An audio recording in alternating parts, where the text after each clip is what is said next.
to you about the biology of body weight, what our bodies and our brains' involvement is in what we weigh. And I need to start by pointing out that I work with a lot of different companies that try to bring new treatments for obesity or diabetes to patients. They support work that goes on in my laboratory as well as pay me as a consultant. I'm not going to talk to you about any products today at all. Okay? All right. So everybody in this room has a feeling for this energy balance equation. If you are weight stable, it must be the case that your calories that you're realizing from your food match the calories that you're expending. No matter what the 2 a.m. infomercial wants to tell you, this is true. Okay? Now, we all know also that as a society, we're getting heavier, right? Which means that it must be the case that as a society, our caloric intake must exceed our caloric expenditure. Now, the problem with this, am I cutting it out or am I okay? The problem with this is that most people's expectations about what that difference looks like, including most physicians' view of what that difference looks like, is something like this. Right?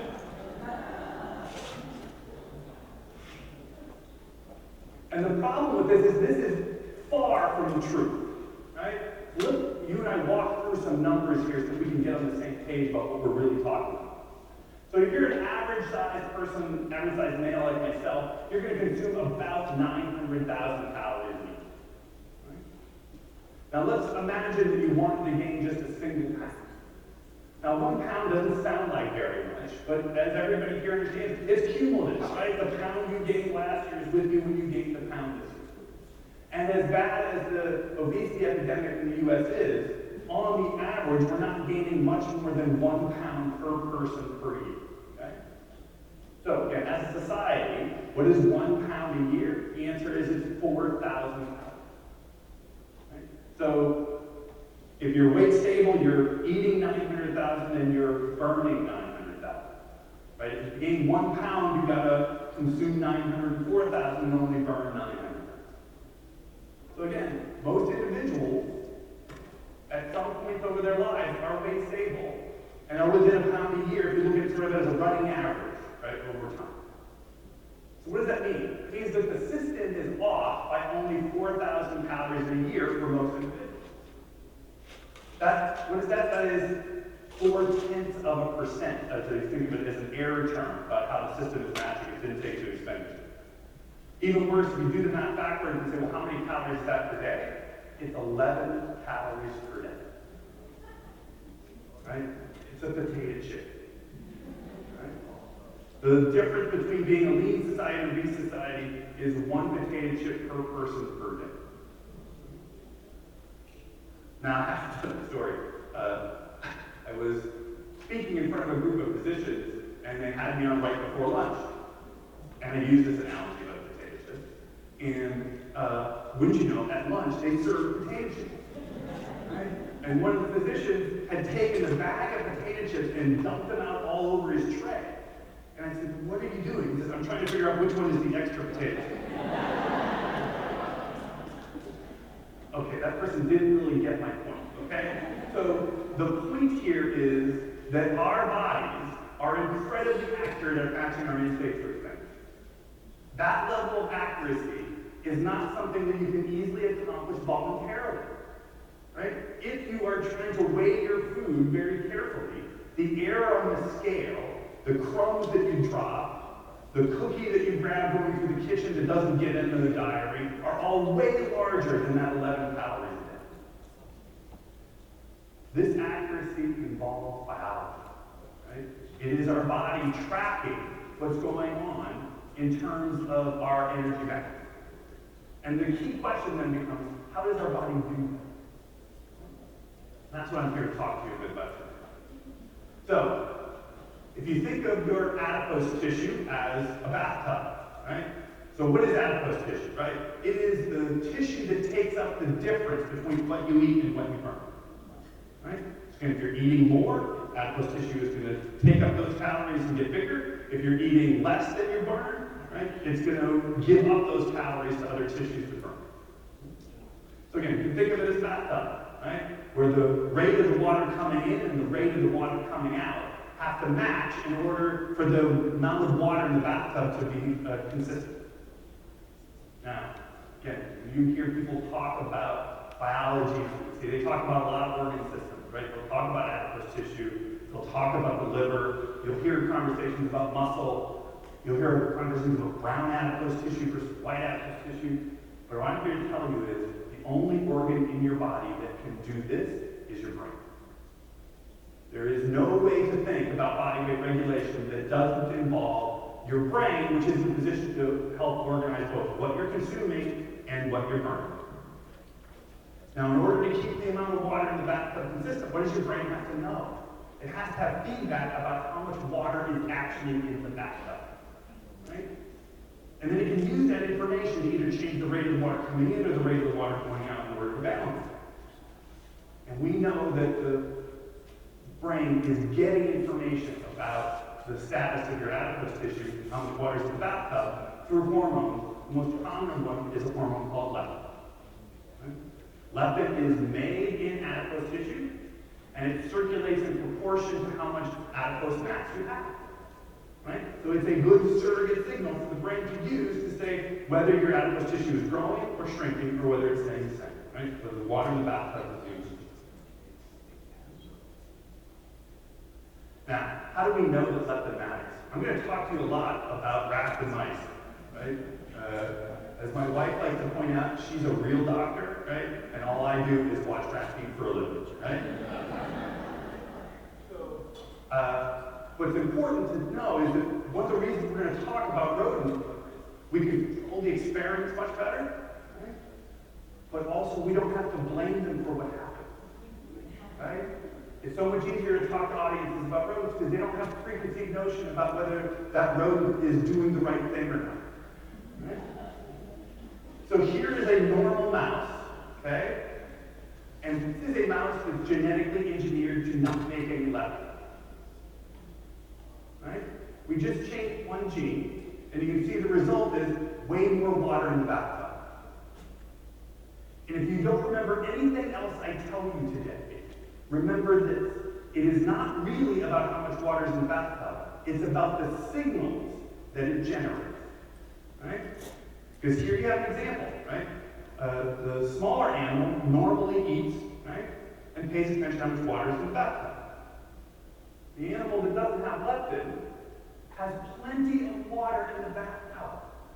But because it doesn't have the signal to tell its brain that it has that water, it goes on acting as if there's not enough water in the bathtub. That animal continues to eat, even though it's getting signals about the food that it's eating. Right? But in the face of not having a signal that tells it there's adequate water in the bathtub, it's going to go on being hungry and overeating and gaining weight. Okay? Body weight regulation isn't normal without that. And now, just to prove to you that this is not just some fake rodent phenomenon, that this is actually still true in humans. Right? What you see is this young boy, right, who is a very rare genetic defect that results in no leptin being made. And what you can see is that at 3 years old, this child already weighs 42 kilograms. Now, if we start giving this child leptin, we can now restore relatively normal weight regulation by giving it back the signal. So again, this is a rare genetic disorder, but does leptin matter for humans? The answer is absolutely. So again, humans are not above this biology. Right? This biology matters to what goes on. Now, again, I'm going to show you another experiment, this time with rats. This is an important one. What you see here is something that plays itself out of the human population over and over again. What you see on the top line are animals that are just added fed. Now again, remember something about the way rodent studies are done. The animal sleeps under its food. It sleeps under an infinite supply of food, right? Every time it starts running low, a bipedal organism walks in and dumps more food on top of the cage, right? Now, in that situation, what you get is a rat that will continue to gain weight over its adult life, okay? Now, look at the bottom line. The bottom line is the experiment that that millions of Americans try to do, which is we food restrict. So again, one thing that's nice about rats is we can assure compliance, right? How much food that animal gets is entirely under my control. And if I give that animal less food than it's going to burn, it's going to lose weight relative to the other animals that have live access. Right? That doesn't surprise anybody. But what's interesting, the part of the experiment, that if you now give that animal access, right? Give it back free access to food, what does it do? It's hungry, it overeats, and it goes right back to where it should be. Notice this, right? It doesn't just go back to where it was, it goes back to where it should have been. Right? That is, what the level of weight that that animal is defending changes over time. And just because that animal wasn't at that weight doesn't mean that it isn't changing. It doesn't know. Right? That's pretty smart. Right? That animal was never at that weight. It still knew that that was the weight it needed to get to. And it eats appropriately until it gets it. Why is that? Well, again, that has to do with leptin. Right? So the animal who's been food restricted, the leptin levels fall. And when those leptin levels fall, we get changes in our brain that make us hungrier and also make us burn less energy in order to try to restore the amount of water in the bathtub. Right? And again, that animal knows that with the appropriate amount of leptin isn't static. It isn't the same every day. It changes over time for that animal.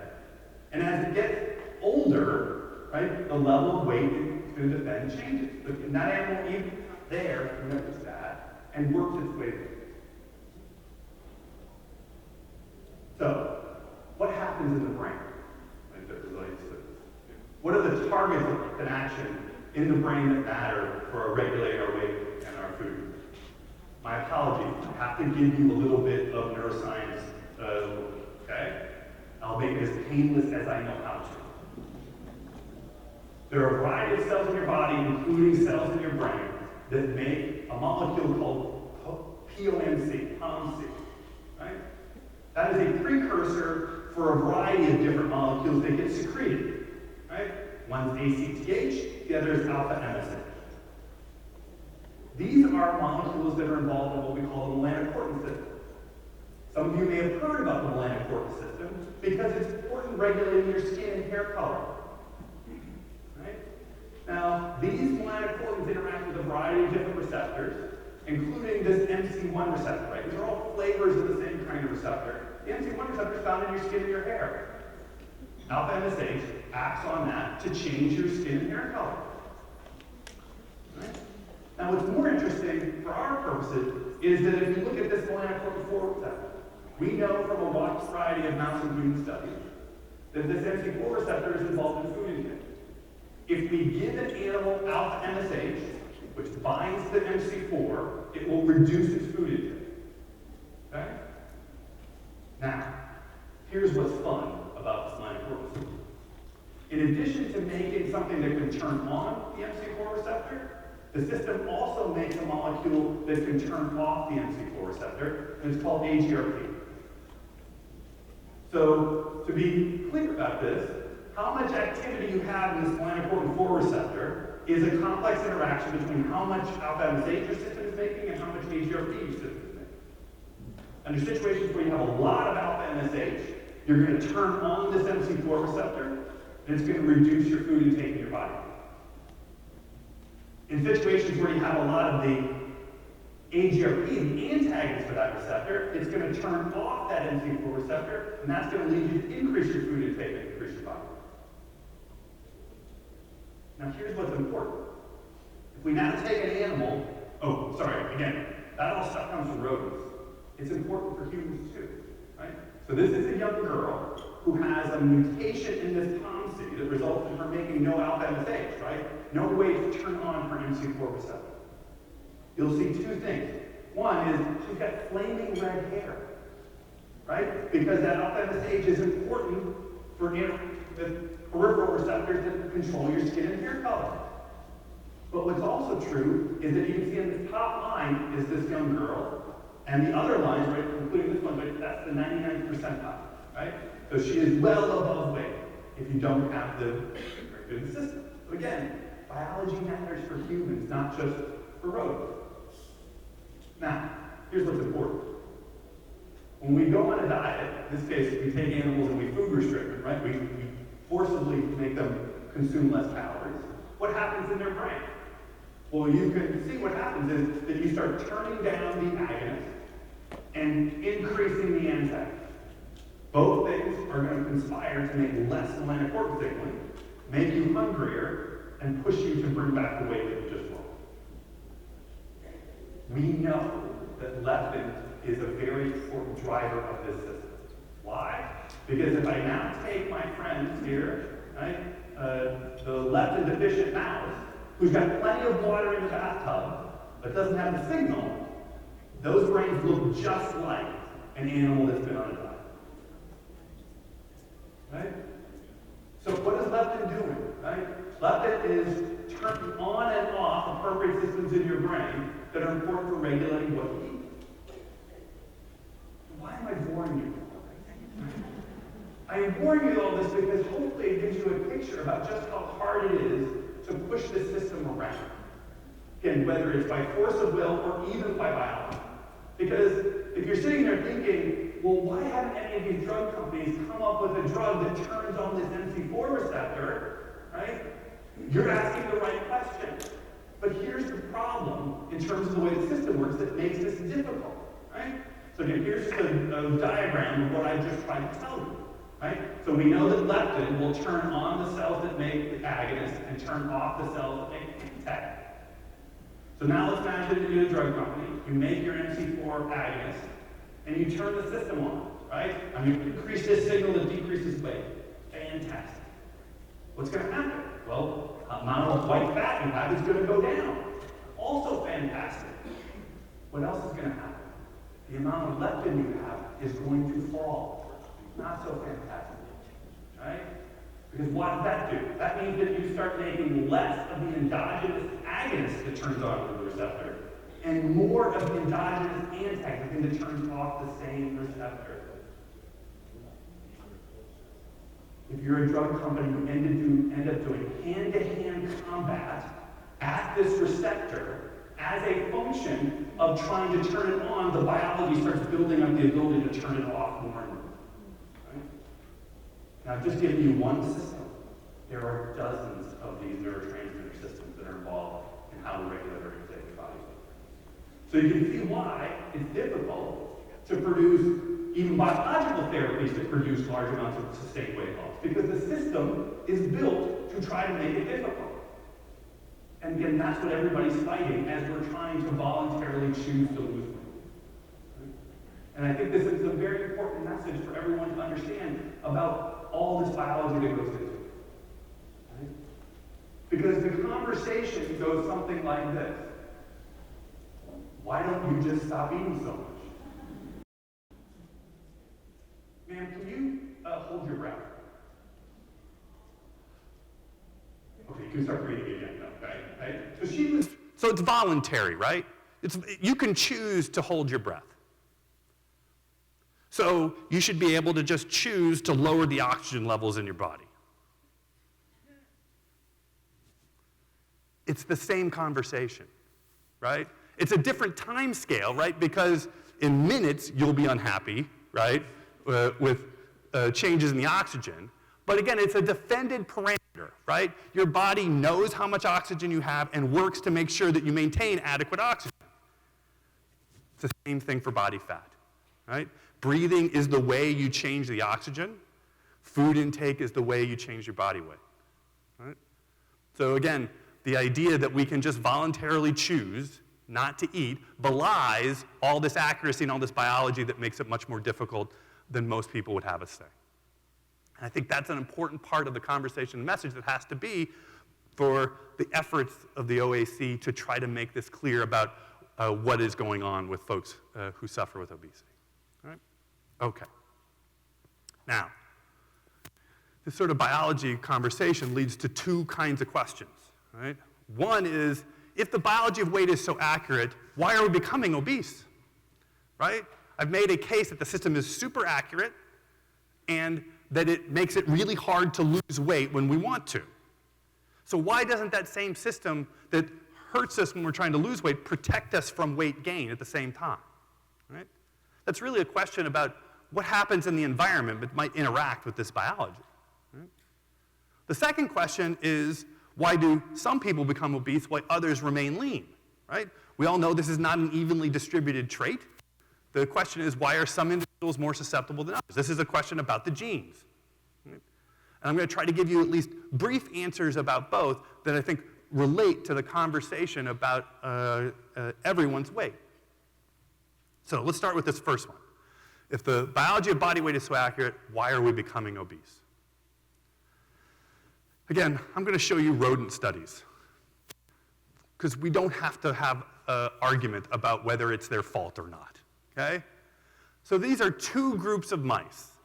One group is maintained on a low-fat diet. The other group is maintained on a very carefully matched high-fat diet.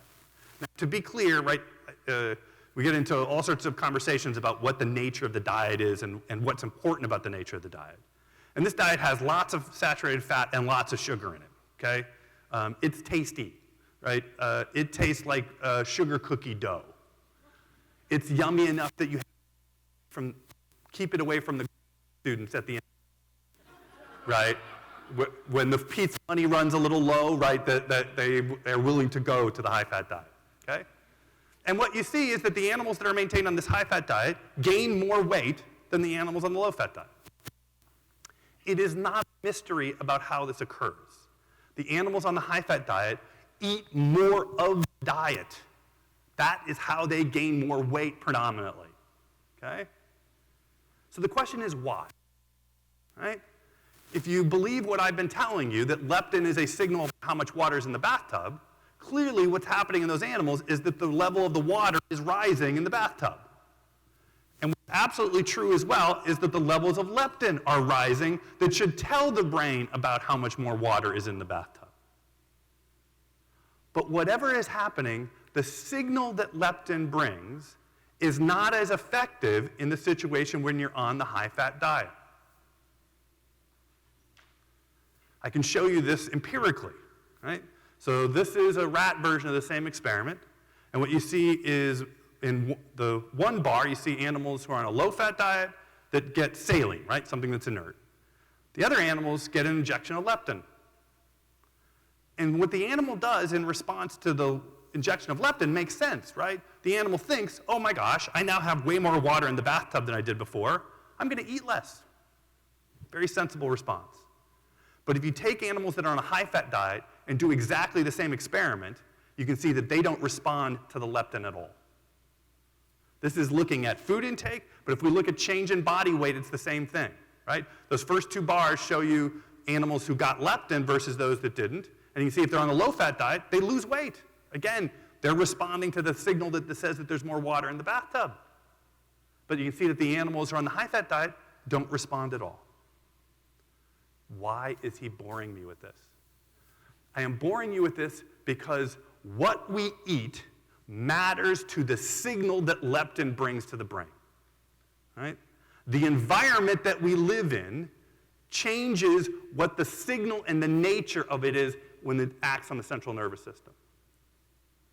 So the important point here is that what's happening in the environment is not divorced from our biology. Right? The changes that happen in weight as a function of changing the environment act, at least partially, because they change this biology. And so a big focus of research is trying to understand what is it about the environment that changes those signals and how does it change those signals, because then we can try to figure out ways to deal with it. But the important point for us is that the environment that we live in impacts that biological response in a way that matters to what ultimately weight is defended. So here we are, right, facing a situation where we know that what happens outside of our bodies matters to the way it happens inside our bodies. Okay? And that's part of what is different now, right, than it was before, that matters to the biology of why we're defending different weights now than we were before. Okay. So that's something about how the environment impacts. But now let's go back to this issue, like this isn't even, right? Some individuals are more affected than others by these changes. Again, let's go back to our friends the mice, because we don't have to blame them, all right? So what we see here is a measure of body fat, okay? If we put animals on this high-fat diet, this happens to be a strain of mice called C57. Put C57 mice on a high-fat diet, and you can see they end up with 2.5 times more body fat as a function of that diet than animals that are on the low-fat diet. But I can take a different strain of mice called FVBs, put them in the same cages, in the same environment, in the same room, with the same caretakers, and the same high-fat diet, and they don't gain an ounce. All right? What's different? The genetics they bring to the situation are different between the C57 and the FVBs. So genetics are not just about determining what weight you are. They determine something about how you're going to interact with the environment and its impact on your weight. And to bring back this point about the relationship between the genetics and the environment here, we've done experiments where we take embryos from FVB mothers, right, and put them into C57 mothers, right? So we take the lean genes and move them over into a mom who has obese genes. What happens? The FVB now as an adult, if you put it on a high-fat diet, will gain more weight. All right? So we talk about genes and environment, and appropriately so, but I think a lot of what happens when people talk about that is they say, oh, well, you're not in control of your genes. Okay, we get that. But you're in control of your environment. Not so, right? Some elements of that environment, right, happened before you were under control of it. Now, I can tell you, this is the part of the talk where I get into deep trouble with audiences. Particularly when I'm talking to groups of physicians. And it's a simple bit of psychology. Lean people want to take credit for being lean.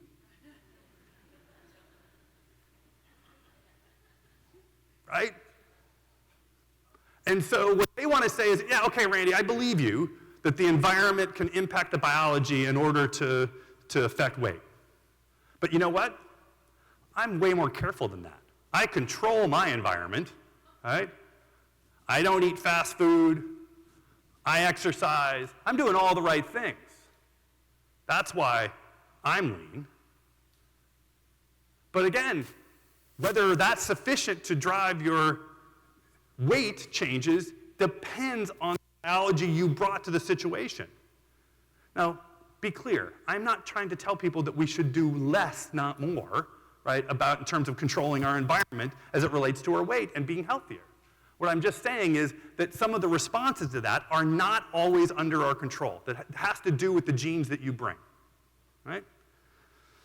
So again, if you look at weight distribution over time, right, in the past, we had a weight distribution that was skewed towards lower BMIs. Now we all know we have a weight distribution that skews to higher BMIs.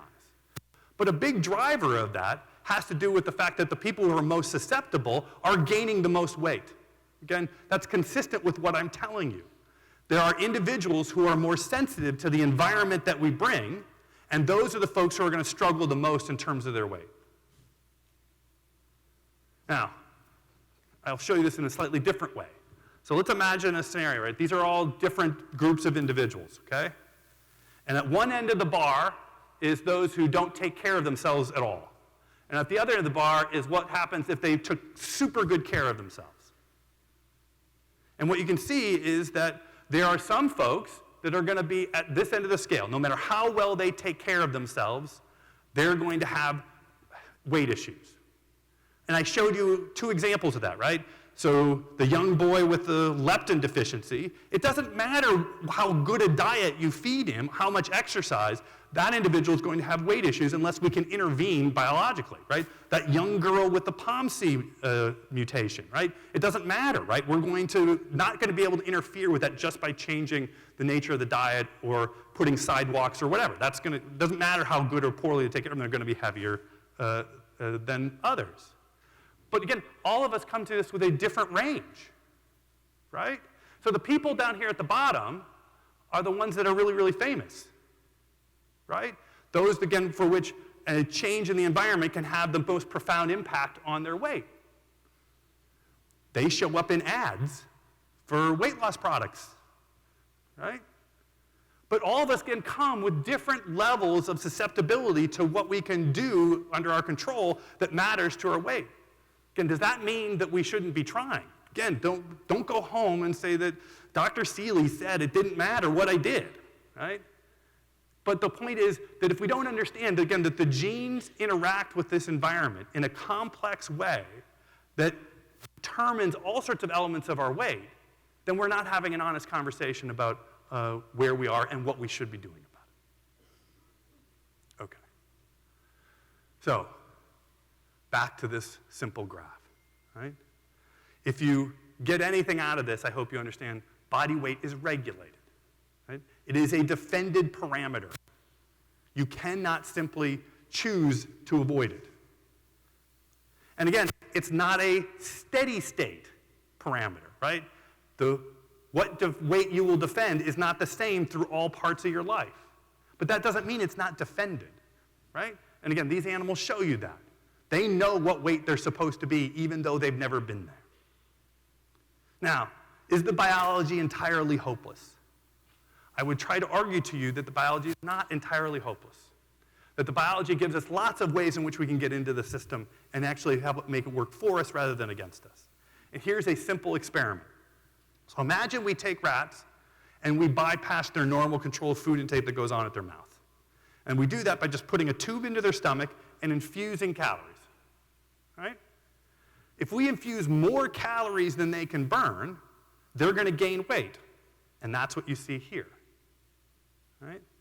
So those animals, right, gaining weight over time as a function of us putting in more calories than they can burn. Now notice what happens when we stop this overfeeding regimen, right? This involuntary overfeeding. What do the animals do? They do something pretty sensible, don't they? Right? They reduce their intake and lose weight and go right back to where they would have been. Again, body weight's defended, but here I'm showing you that it's defended in both directions. Right? And the important point here is that these animals lose weight, but they're not happy about it. Right? If they could do something about it, right, they would. These animals are losing weight and they're happy about it, right? It's a normal biological response for them to lose weight. And so what we spend our time doing is trying to understand how do we turn on that kind of response in order to make for therapies that work with your bodies to help you produce a better weight rather than against your bodies to produce a better weight. Now, let me finish by pointing out one thing. We've talked almost entirely about food intake. Let's talk a little bit about energy expenditure. Okay? Now, these are Hadza tribesmen, right? A very isolated society in Africa that still live a hunter-gatherer lifestyle. That hunter-gatherer lifestyle, as you can imagine, is more calorically demanding than our current lifestyle. Right? And on average, their exercise is 300 to 500 kilocalories a day. So the first thing to know is that, wow, that's not that much, right? It's not crazy amounts that they're engaged in, right? So what do you think if we went in and now measured their total energy expenditure, how much more do they burn than somebody who lives here in San Antonio?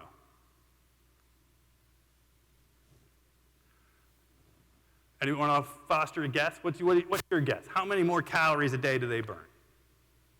Yeah, they're exercising 300 to 500 calories. Do you think they burn, again, another 300 to 500 calories because that just gets added on the top? Do you think, oh, actually because they're exercising, they're burning even more energy, so maybe again they get a rebound effect, right? Again, that they burn even more than that, or is it less than that? So no clue. Anybody? I like the honest. Please. 100, right? So you think it's less? 3 times. So 900 or 1,000 calories. Okay. Here's what the actual data is, right? So my apologies for this complex graph, right? Yeah, again, it's super. Oh, Randy, this is super obvious now. I so understand it better. So the line here is the relationship between how much you burn and how big you are, right? If you're a larger physical entity, you have to burn more energy, right? That's not hard to understand. The line on top is males versus the line on the bottom is females, right? So again, they're both linear. They're actually a little bit different, right? I hate to break it to you. Men and women are different, right? But here, what you see in that red circles are the Hadza tribesmen. They're right on the line, right? So they are exercising to the tune of 300 to 500 calories, right? Exercise being a loose term here, right? Because it's part of their daily activity. But they are engaged in physical activity necessary to get food and other things to that tune, but they don't end up burning more energy as a function, right? They have equal daily energy. And again, the conclusion that comes out of this paper is that human daily energy expenditure may be an involved physiological trait largely independent of cultural differences. So the point here is, I've been talking to you about the food intake is regulated. Your energy expenditure is regulated as well, right? Again, it is not a random variable. And so you have all sorts of different components of what goes into how much energy you burn in a day. There's activity, there's sort of what's called not activity-based, but other sorts of things that you're doing that, again, that burn. There's how much you get in heat, and then there's things, resting metabolic rate, for how much you have to burn to move your metabolic processes along. And the point is, these trade off against each other, right? So in the case of the Hadzas, right, their resting metabolic rate is lower even though their exercise is higher. This is not an excuse to not exercise, right? Nobody should go home. I don't want to see one tweet that said, Dr. Seeley says stop exercise. My point is simply, again, that these are regulated parameters that aren't as easily pushed and pulled as you would like to think. So again, the Hadzas are leaner, right? They live in an environment that makes it easier to be leaner. They are more active and have healthier muscle that likely contributes to the biology that makes them leaner, right? It isn't just the act of burning the calories, right, in sort of a accountant's version, right, that makes you, it's the biology setting where these things lie, right? So I am going to stop there and thank you all for indulging me with this opportunity to come and talk to you today. We have time for questions, I do believe, so the microphones are here. Please, there's one there. There's one right up here in front, too. If somebody doesn't ask me a question, I'm going to stand here and stare at you until you do. So please, thank you so much for your attention.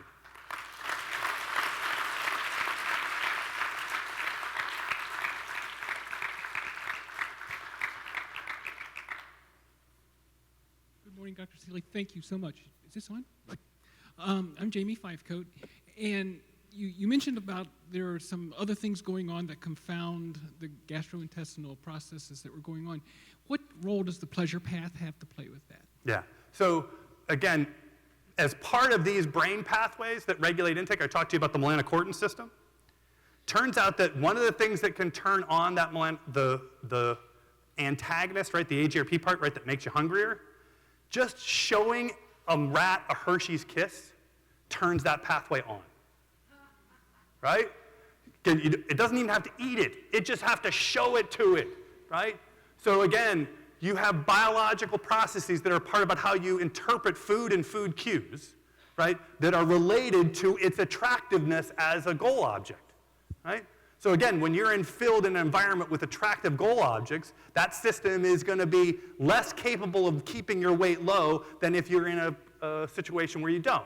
I'll give you another example. So if you take the rats and, again, they sleep under their food, right? I don't know how much I would weigh if I slept under my food, but it's more than I do today, right? If you give the rats a nest to go to, just so they don't have to sleep under their food, they weigh less.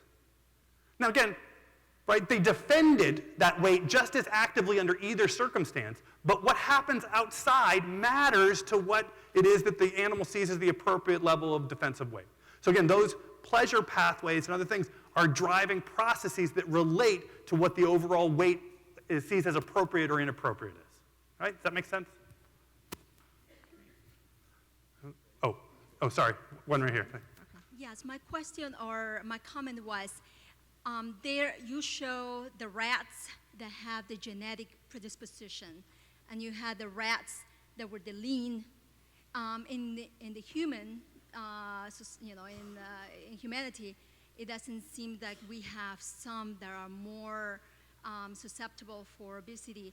At least in the 30 years that has the tasty food products that have come out, show the obesity has come up as well. In the times where we didn't have those, the weight had maintained. So biology in humans, with the rats wouldn't work as well. Like we see in Chinese, Asians are usually thinner, but when they come to the United States, they also gain the weight. So is there really a biology like the thin rats in the human population? So I would argue that it looks exactly like it does in those rodent studies. So what you see here is that individuals exposed to our society and our food environment, right, end up with different responses, right? One example is the Pima Indians in southwest Arizona, right? Once their society got westernized, the rates of, again, they almost had no obesity before, had enormous rates of obesity, again, well above what is true in the population at large. So again, that is a society that once the environment changes is very susceptible, right? Other genetic backgrounds are less susceptible. So again, we differ across this room in terms of what genetic background we bring to an environment. Now, again, all of us live in slightly different environments. We're doing different things. But when you sort of get rid of the noise of that, what you see overall is that susceptible individuals gain a lot of weight, and there's still a group of people, right, no matter how badly they eat, no matter how many bags of Doritos we give them, tend not to gain weight, right? And that is the genetics they bring, not just what happens afterwards. Does that make sense to you? You don't agree with me, and you don't have to. That's all right. I just want to make sure it makes sense. Hi, I'm Liz Bull, and I was fascinated about the effect of the high-fat diet that you fed them, and I was curious because you kept referring to it as high-fat, but you had also mentioned that it was cookie dough, which suggests that there was a high sugar content as well. And I was wondering if you had sussed out the two factors. Yeah. And then the second question, sorry, No. I'm going to go for number two. Okay, feel free. You may have to yeah. remind me about number one. My short-term memory is just not that good. Okay. I got it. I'm in that boat myself. Yes, the CRS, I believe, is what we call it. So the other piece was the effect of MSG and whether or not that was something that you had explored and MSG-induced obesity. Yeah, so in rodent studies, you can give large doses of MSG to young animals and actually kill off key parts of the brain that regulate body weight that result in these high levels of weight. I don't think that's relevant to MSG taken in as Chinese food at all, right? So again, I just don't know what the data is about MSG and body weight overall in terms of the epidemiology. But so you're right about the high-fat diet. So those two, and this is a real back and forth between folks who are focused on human stuff and rodent studies, okay? The diet that we use that's a high-fat diet is nothing, is not starved of carbohydrate at all, right? It has plenty of carbohydrate, including refined carbohydrate, right? sugar cookie Right. dough. All right, that's what I was And the issue is, what's the culprit here, right, in terms of the difference? All I can tell you is that the relative ratio, it's the same sugar and fats in the low-fat diet, just more of the sugar and less of the fat, okay? Now, again, this is controversial. That experiment is literally going on in 500 laboratories right now with the same result I just showed you, right? If you use that ratio, those diets, you get an animal that's fatter on the high-fat versions than the low-fat version. That does not mean, again, when you translate into humans, that the fat is what really needs to change. And I don't pretend to stand up here and tell you as an expert about human obesity as it relates to diet. This is, everybody in the room is aware of the controversies of arguing over protein, fat, and sugar in terms of the diet. Right. What I would point out to you is that the reason that high-fat diet works is that it turns on particular receptors in the brain called PPAR gamma, okay? So that has to do with particular fatty acids. So I would push all of you to read an article that we wrote for Science Magazine in 2013 called Food as a Hormone. And the point in that article is that when we think about food in macronutrient terms, we're not really understanding its biological effect. Because the macronutrients don't really lay out to the biology. It's the micro components, right? Which fatty acids, which sugars, which proteins. Because those turn on receptors, right? Yes. Your body is listening to your food, and that relates to this biology of body weight. But again, it doesn't have to do with just fat versus sugar. It has to do exactly with which fats, which sugars, which proteins that you're putting into it. And then if we don't get beyond the conversation about just macronutrients down to these more refined issues about what's happening in the diet, we're not really going to understand biologically what happens. So again, I'm not an expert here to tell anybody about what the right diet is for anybody. But I think we haven't engaged the entirety of the complexity of the conversation yet. That's, okay, so someone here would like a repeat of the name of that article that was in 2013? It's called Food as a Hormone. It's in Science Magazine in 2013. Karen Ryan and Randy Seeley are the two authors. Super. Look forward to reading that. So I have another question, and that is in terms of the fat that you did feed them. Can you speak more about that? What were you feeding the critters? It's mostly butter oil, right, that we used. Again, it's got some other oils in it, too, to make sure that we get, cover all the essential fatty acids, but it's predominantly butter oil. Again, we built that diet, it's 40% fat, again, because that mimics closely what it is that the American population is eating on aggregate. So we built that diet to sort of look like an average diet. That's how we tried to put it together. Now, again, does it really reflect average for everybody? No, right? Again, nobody is on the average for the most part. Right. And again, one of the interesting things, too, here is that the animals don't get a choice, right? They're eating only this high-fat diet. They don't have an option to change or to get any variety in their diets either, right? And again, do I think that those things matter ultimately to the response for people? Yes, I do. It's just not something that is easily studied in the context of what happens in that cage. So again, I'm not denying other parts of this that go on. Of course. Thank you so much. Thanks. Hi.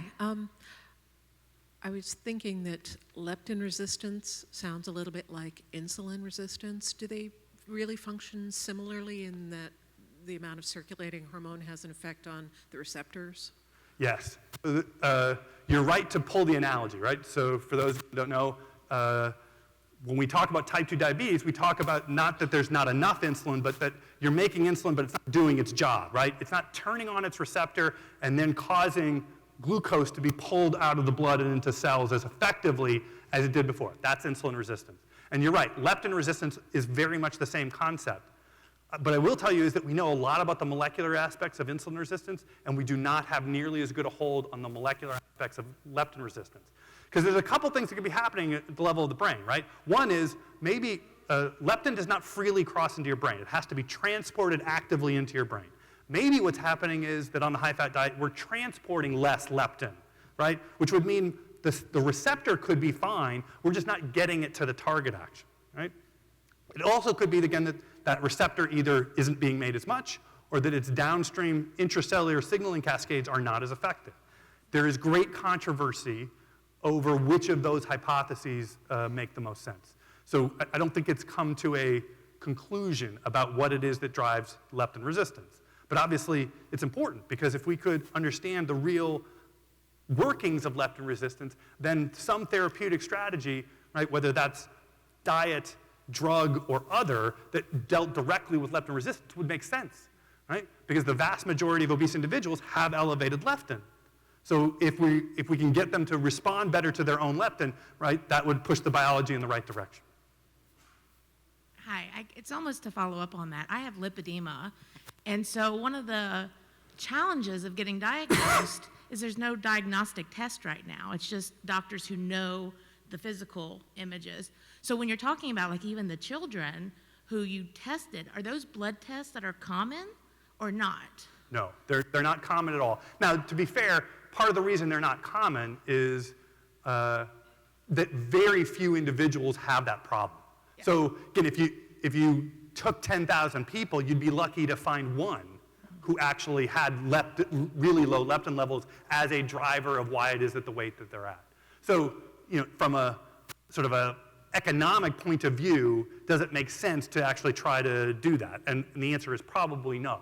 But you're right to say, look, what I'm saying to you is there are lots of different underlying etiologies, right, to why any one individual might be struggling with their weight. How do we get to the point where we can test and identify what your issue is versus this person over here? Well, yeah, so because, I mean, growing up, it was when everything else didn't work. Like, if they could have done that test to realize that's why things weren't working instead of calling me a liar or blaming. Wouldn't it have been wonderful, right, to know? Yeah. Right? So. And I do think, again, Bob will comment on this, our ability to subtype and say, this is what's causing your obesity versus this person, is still really rudimentary. Yes. Right? Absolutely. The way we classify obesity now is BMI categories, right? These very arbitrary versions of what BMI category are. Maybe if somebody's sophisticated, they'll go to waist to hip ratios to add another dimension. But beyond that, most physicians, even most research doesn't go further than that to try to identify subpopulations that would be, okay, this is the thing that we can do for you that would be the most helpful. Yeah, I agree. And that's why research still needs to go on. Yeah. Hi, my name is Bob. Just curious, could you make your slides available? Yes, if you, I'm sure that the folks can make that slide deck available.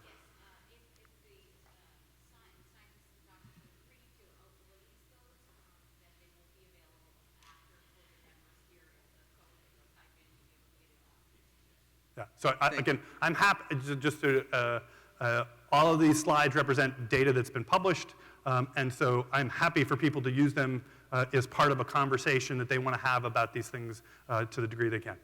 No issue from my point of view. Please. Yeah, I guess my question is kind of, you talked a little bit about the ratios in the cookie dough versus the high-fat and the low-fat diet. Are you or anyone else looking at the actual composition of it with relation to the use of GMO or growth hormones within the foods that's in our food supply, and how that impacts the hormone levels that are controlling all of this? Yeah. So, I think what you're pointing to is the idea that the way the hypothesis gets phrased in the scientific literature is that we have introduced orexogens into the food, right? Things that will increase appetite and weight into the food. So GMO is one hypothesis. Hormones being given to the animals is another. Contaminants that work their way up the food chain. The one that gets the most conversation about this is bisphenol A. That's one, again, where we've actually done scientific work and haven't been able to show that it would that bisphenol A would actually increase weight in animals. But your hypothesis is absolutely right. I guess what I'd say is we are very unclear about what we have done to the food supply that is the biological culprit that is driving this difference, right? From my point of view, GMO wouldn't be the first thing I'd go to, but I don't have evidence either way to say whether it's driver or not.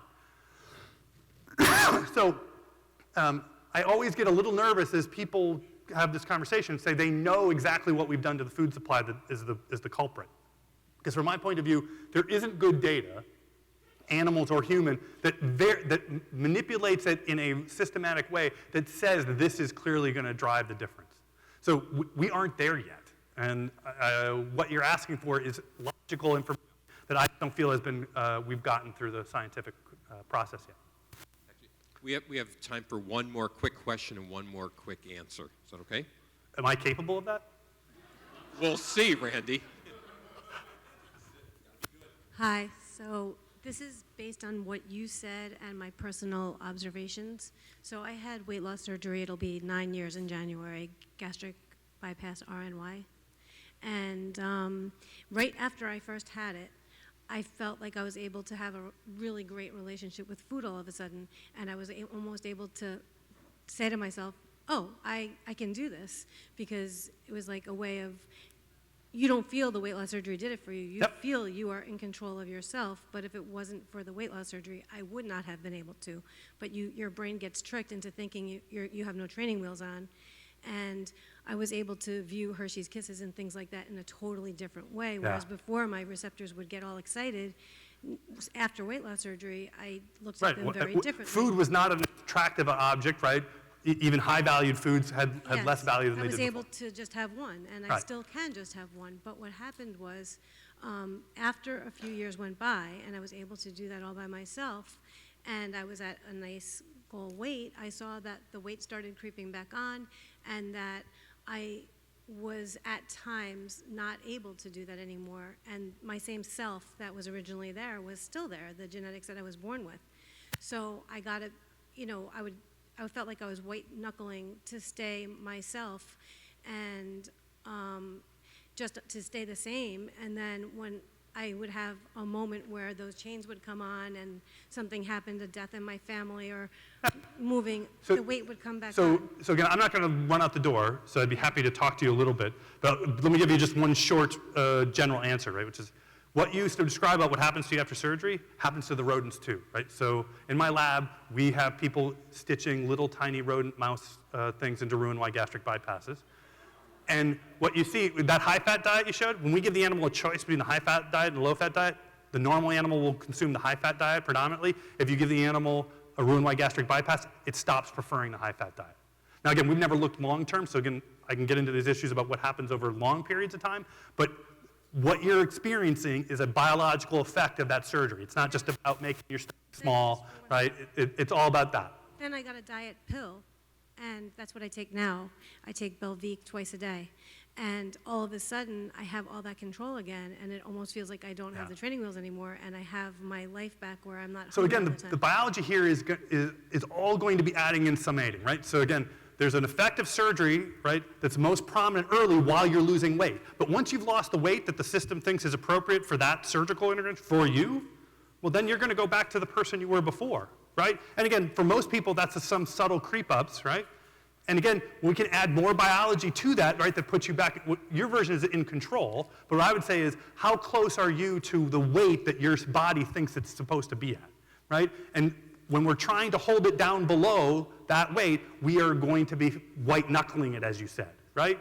But early on, you weren't, right, because the system was moving in concert with your biology rather than against it, right? So I'm going to stop there because I'm sure we have to stop. Randy, thank you very much.